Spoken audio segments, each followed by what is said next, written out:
Muito bem, estamos aqui para salvar a Terra. Vamos acabar com eles! Toda criança que nasceu no finalzinho dos anos 80 e talvez até ali nos anos 90 gostava muito de Power Rangers. Ô, época boa da nossa vida.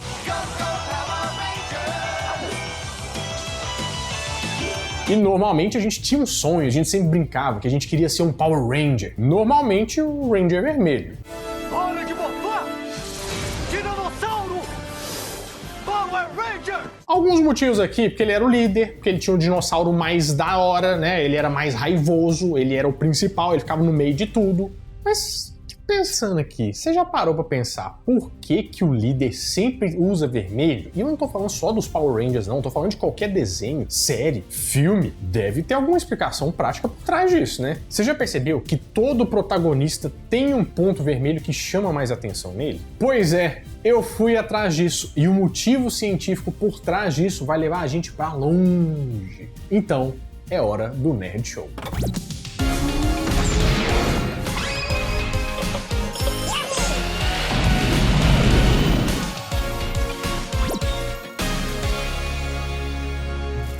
Fala, meus queridos amigos, como estão vocês? Vocês estão bom, né? Por acaso você sabe o que é a psicologia das cores? Nossa, mas já tem psicólogo de gente, agora tem psicólogo de cor também. Isso é um estudo que mostra o que as cores causam na gente, na nossa personalidade ou nas nossas ações. E você tem alguma ideia do que é um círculo cromático? Você não pensou que ia vir aqui e saber o que é isso, né? O círculo cromático tem todas as cores primárias em um círculo, para mostrar vários aspectos dessas cores. Por exemplo, eu que formei em design gráfico, eu uso esse círculo cromático para poder usar as melhores combinações de cores. Porque lá a gente consegue ver quais que batem, quais que não batem, e essas que não se batem são as opostas. Por exemplo, você já teve alguma sensação de uma embalagem de produto que você dá uma olhada e fala assim, esse trem tá estranho por algum motivo, mas você não sabe por que é? Sabe aquela bandeira de Portugal que dá um calo nos olhos, assim, um verde e vermelho? Pois é, eles são opostos. Tudo que é oposto no círculo cromático dá uma sensação de estranheza. Mas voltando a falar sobre a psicologia das cores, a gente sempre ouve falar algumas coisas soltas, né? Aquelas curiosidades que a gente sempre vê nos mesmos sites falando a mesma coisa. E não é uma psicologia, existem vários estudos que estão aí para estudar as cores, e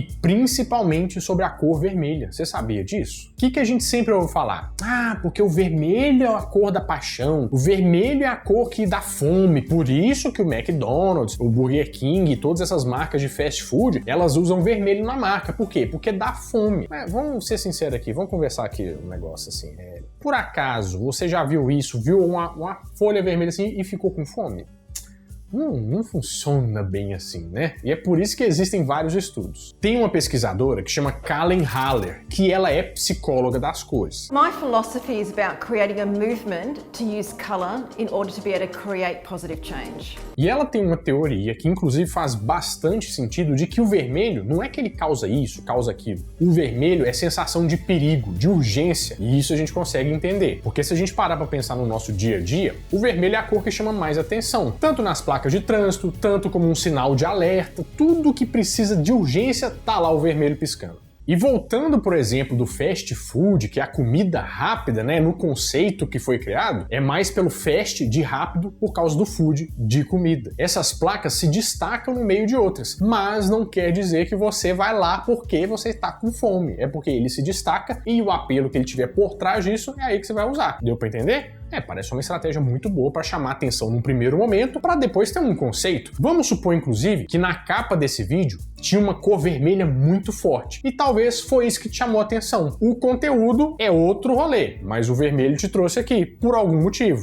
Sacou? E tudo varia muito, mas já sei o que a gente podia fazer. Vamos fazer um testezinho aqui? A gente adora fazer teste na internet, né? Um tempo atrás, um teste de quantos tons de vermelho você consegue enxergar viralizou lá no Twitter. E olhando para essa imagem aí, quantos tons de vermelhos diferentes você consegue identificar? Eu, olhando assim mais ou menos, eu identifiquei 8. Mas tem gente que identifica 7 e tem gente que identifica até 13. Depois você põe seu resultado aqui nos comentários, tá? Tem estudos que mostram que a primeira cor que o humano enxerga depois do branco e preto é o vermelho. É a percepção de cara. Tanto é que o vermelho é tão presente na nossa sociedade que até historicamente em outras civilizações ele era muito usado, mas com alguns motivos diferentes. Os primeiros vestígios do vermelho na nossa sociedade vêm das pinturas rupestres, onde os humanos faziam tintas tanto com minerais, como plantas e qualquer coisa que tivesse à mão. E no período paleolítico, que foi de 2,5 milhões de anos atrás até 12 mil anos atrás, era muito comum que enterrassem os mortos usando um pó meio avermelhado. E a gente não sabe muito bem o motivo, mas tinha algum ritual por trás disso e algum significado. O significado das cores muda muito de acordo com a cultura. Por exemplo, na Idade Média,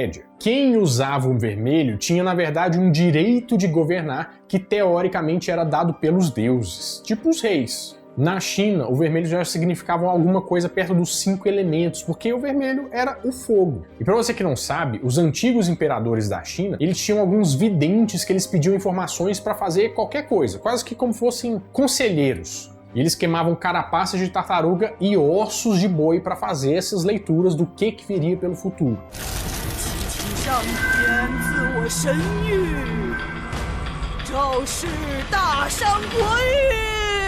Ficou definido também por essas leituras que o imperador tinha que usar vermelho, que era a cor escolhida pelos sábios. E olha só que curioso, quando os espanhóis chegaram lá no México em 1500, as pessoas no cargo de liderança de lá também usavam vermelho, porque o vermelho para eles significava poder, mas tinha um vermelhinho um pouco mais vivo do que os vermelhinhos que tinha lá na Europa, né? Porque eles extraíam esse vermelho de um inseto muito diferente que chamava conchonila. Pero eso no es sangre. En realidad, es un compuesto natural llamado ácido carmínico. Eso actúa como repelente contra depredadores, como las hormigas. E claro que eles levaram isso tudo para a Europa também. Mas para a gente entender isso nos personagens, a gente tem que entender que existe muito significado diferente no Ocidente e no Oriente. No Japão, o vermelho se chama Aka, que é a cor dos portões dos santuários shintoístas. Mas essa cor tem um significado, que é para afastar os maus espíritos, para dar proteção para eles. Mas a tradição dos personagens usarem vermelhos vem do kabuki, que é um teatro japonês que envolve muita dança e muito canto. É como se fosse um musical japonês.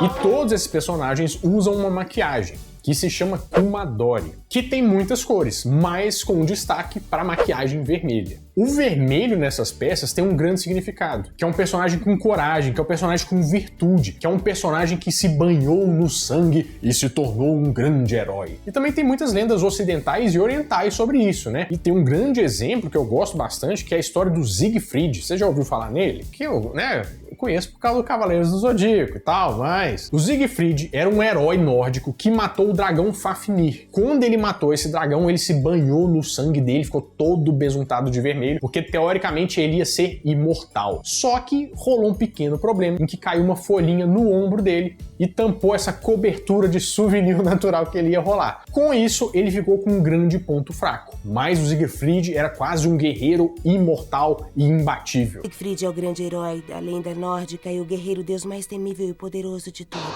Uma lenda oriental agora é o conto do Oni vermelho e do Oni azul. Você conhece essa aí?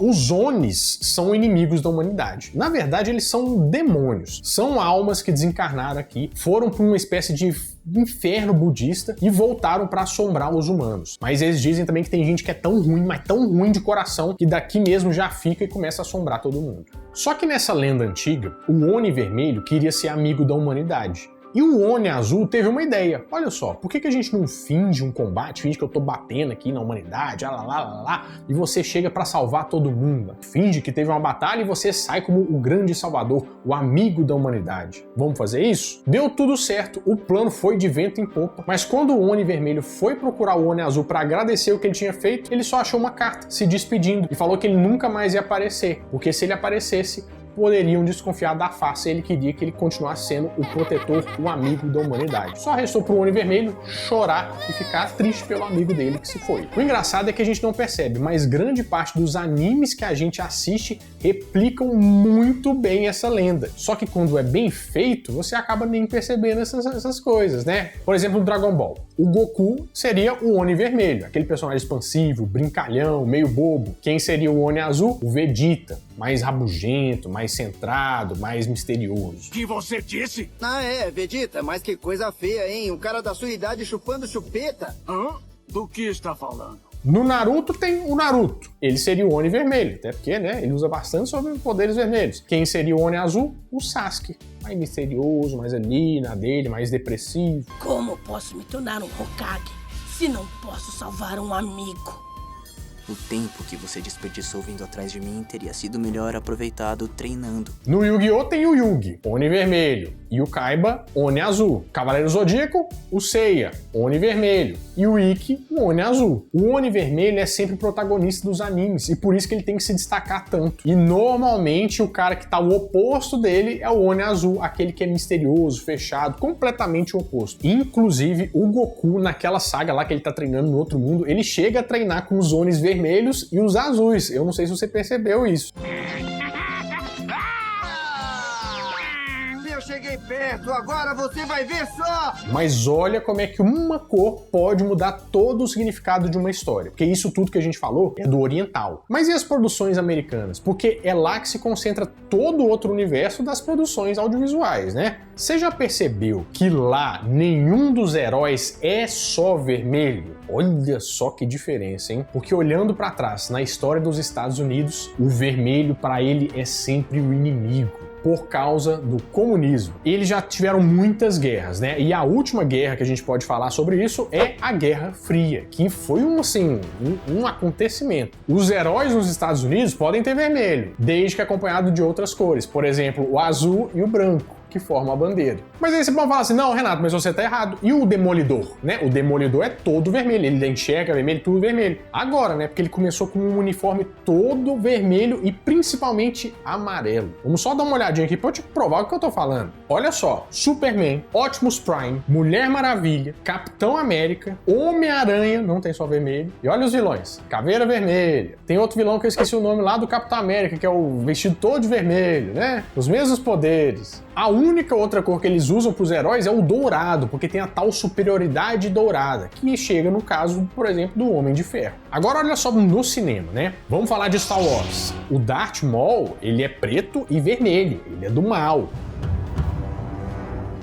O sabre de quem é do mal nos Estados Unidos é vermelho, e o sabre de quem é bonzinho é azul. E como a gente começou falando sobre Power Rangers, eu acho que Power Rangers é o exemplo definitivo de conflitos de interesse. Você pode falar pra mim, Power Rangers, feito na América. Como assim o personagem principal é vermelho? Mas o que talvez você não saiba é que Power Rangers foi meio que importado para os Estados Unidos e todas as cenas de luta já foram gravadas lá no Oriente. Ou seja, é um formato que já veio pronto, mas é um conflito no final. E mais interessante do que isso, olha só como é que as cores mandam. Você lembra que a gente falou sobre o círculo cromático? Pois é, a cor oposta ao vermelho é o verde. E quem que aparece como vilão em Power Rangers? O Ranger Verde, que era tão forte, tão poderoso quanto o vermelho, mas ele era do mal. Ou seja, o oposto complementar.